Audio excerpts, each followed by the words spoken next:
Hi, you guys. This is Angie with Beauties and the Bigfoot, and today is Thursday, August 14th. And I had something interesting happen. Again, I always have some interesting things happen around here. Um, I want to talk about the difference between the bird whistles and the Bigfoot whistles that you might hear. So this is just something that I noticed, and it's like when you're out there and you're in the woods and you're doing whatever, whether it's taking a walk or camping or whatever you're doing, and you hear a whistle and you wonder, is that maybe perhaps a Bigfoot or is that just a bird? Now, the difference that I've noticed is in two things. Number one, the way the whistle happens. Is it constant? Does it have an urgent feel to it? That, from my experience, tends to tell me that that's a Bigfoot whistle, because they tend to do it with a sense of urgency, not just a like random sound. It tends to have an urgency in the whistle. And the second way that I've learned through experience to distinguish between a bird whistle and a Bigfoot whistle is the breath that comes with the whistle. If it's a clear, crisp whistle, chances are that that is a bird whistle. What I've noticed is a Bigfoot whistle will have some breath with it. And I can't whistle, so I can't give you guys a explanation of, I can't give you an example of how that would happen. I've never been able to whistle. I'm 60 years old. The whistling, it's done. It's over. I've tried and I've tried and I tried and I just can't. It just isn't happening. So, but when you hear a Bigfoot whistle, it comes with a breath with it. Where a bird whistle, because they don't necessarily have lips, they have a beak. It's clear, it's crisp. There is no breath that accompanies the whistle.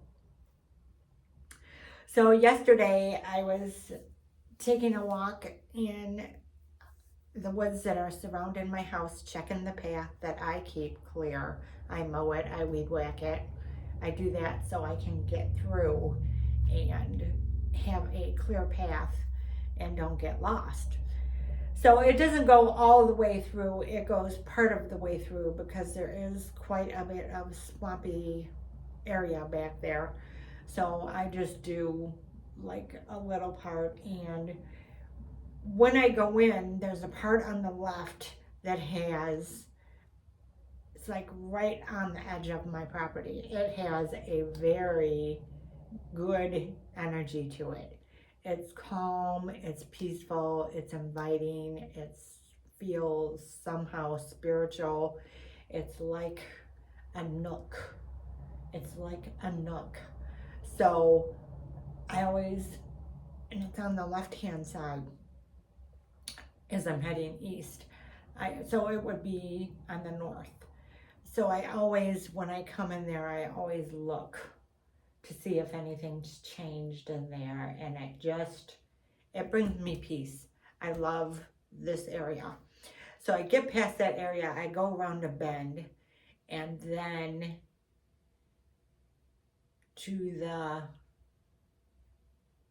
would be to the south, I think,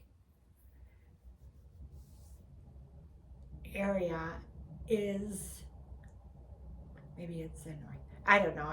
Anyway, it's to the right, on the right of the path. And this is where I've heard whistles before.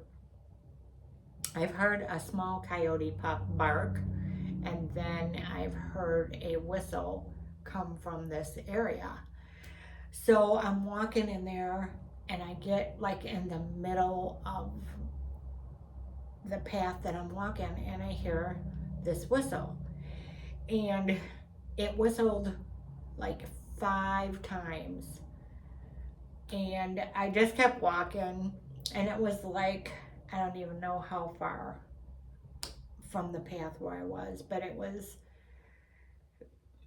might have been, I think it was like, there's like a small clearing, and then there's a wooded area to my right. There's woods, then there's a small clearing, then there's a wooded area to the right. And I believe it came from the wooded area to the right. And it was loud, and it was full of breath. So I didn't answer it. I just kept walking. And then the whistling continued. So then on the left-hand side is woods, then there's a field, and then there's more woods. So in this second part of woods, I hear one singular whistle answer. It answered this other set of whistles that were happening. And the whistles were urgent. They were wanting to get my attention. Hey, I'm here. Hello. Whistle, whistle, whistle, whistle. And then across the field came one short, solitary whistle. So I don't know exactly what that was about. Some people are under the theory that it could be a Morse code type thing that they are using. But that's the way that I distinguish between a bird and a Bigfoot whistle. Is the Bigfoot whistles are breathy. They have breath that accompanies to them. Now birds can, and they're loud. I mean, literally, I heard the one across the field easily in the wooded area. And I know that the Bigfoot hang out over there because I have found X's, a huge X over there. And that's not an area that I explore a lot. I've been over there maybe twice. It's just not a place that I go.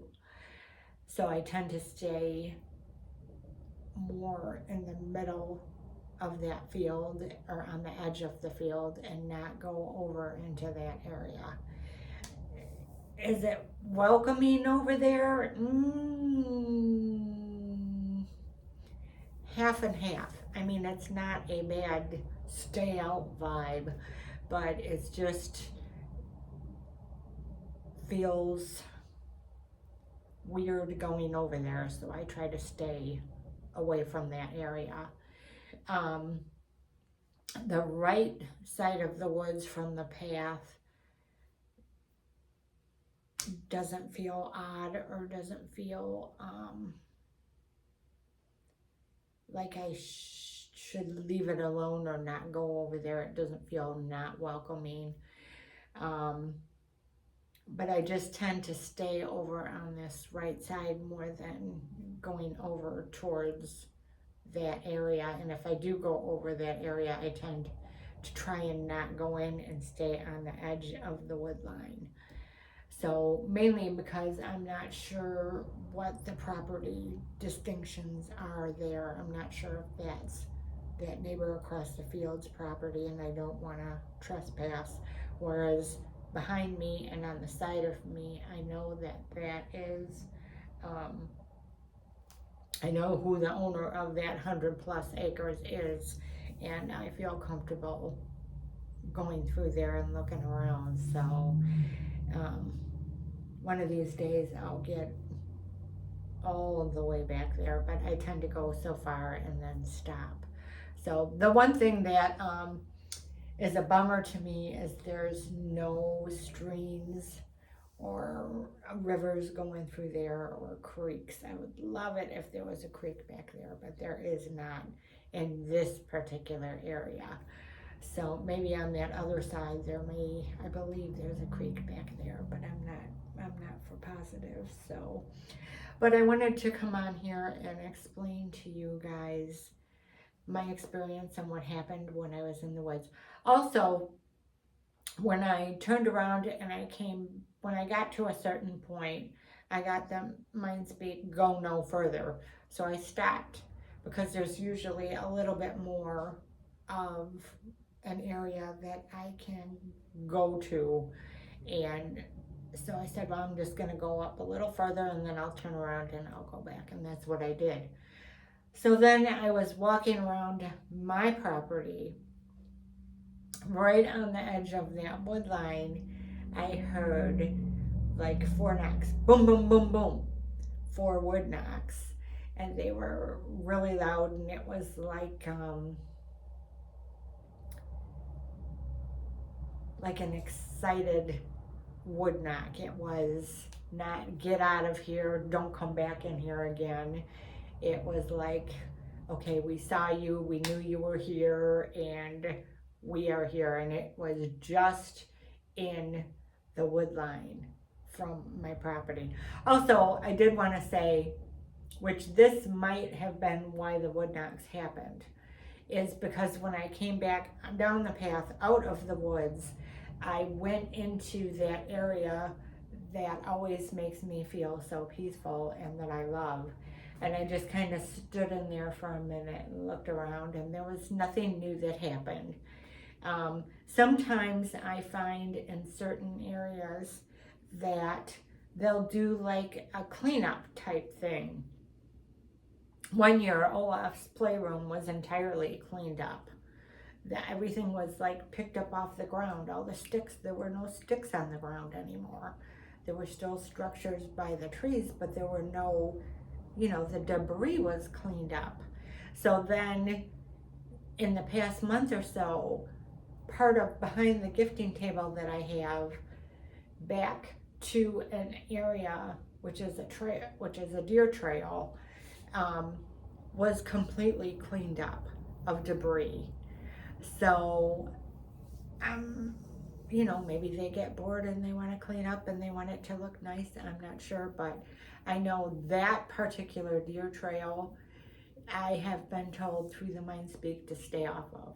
So I don't even go on that trail, even though it would be easier for me to get through the woods on that trail. I have never cleaned that up because I was told to stay out of there. So I don't even go in that area. I go around it either on the left or on the right.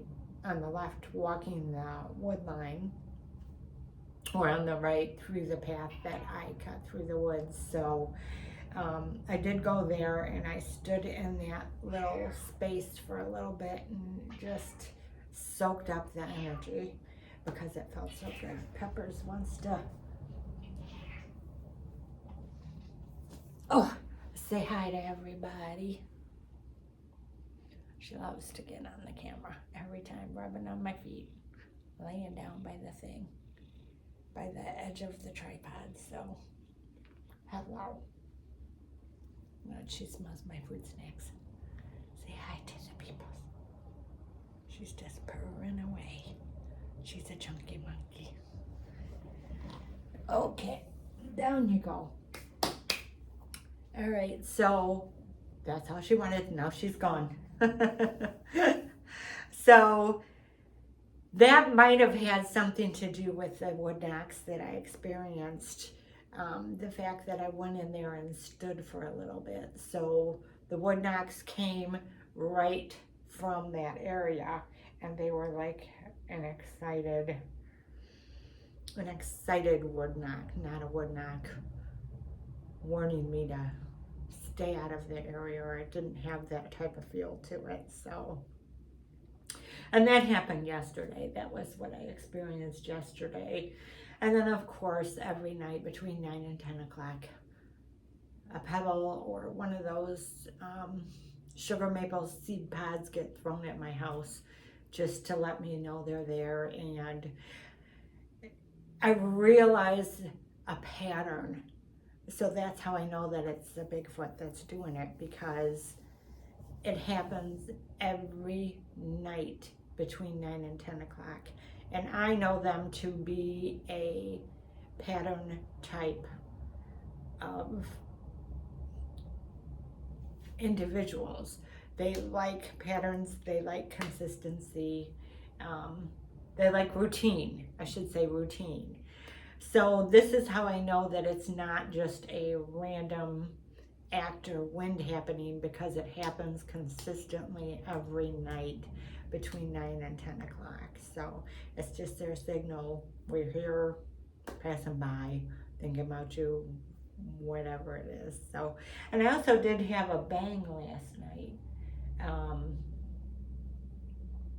So I don't know what that was about, but that was towards the back, and that was on the detached garage that I have. But it was loud enough for me to hear inside the house. So it didn't feel threatening. Again, it was just a excited type of thing. We know you're here, you were here, and maybe they were happy that I was in the woods. I do know that I need to get out there with a lawnmower and get the path mowed down a little bit. So I'll be doing that sometime this weekend. So, and thank you guys for being with me through this documenting of my experiences with the Bigfoot. And if you have any that you would like to share, email them to me at beautiesandthebigfoot@outlook.com. And if you would like to send a sticker or a little note, Beauties and the Bigfoot, P.O. Box 477, Washington, Michigan 48094. And we hope you guys have a great Thursday, and we will talk to you soon. Thank you guys so much.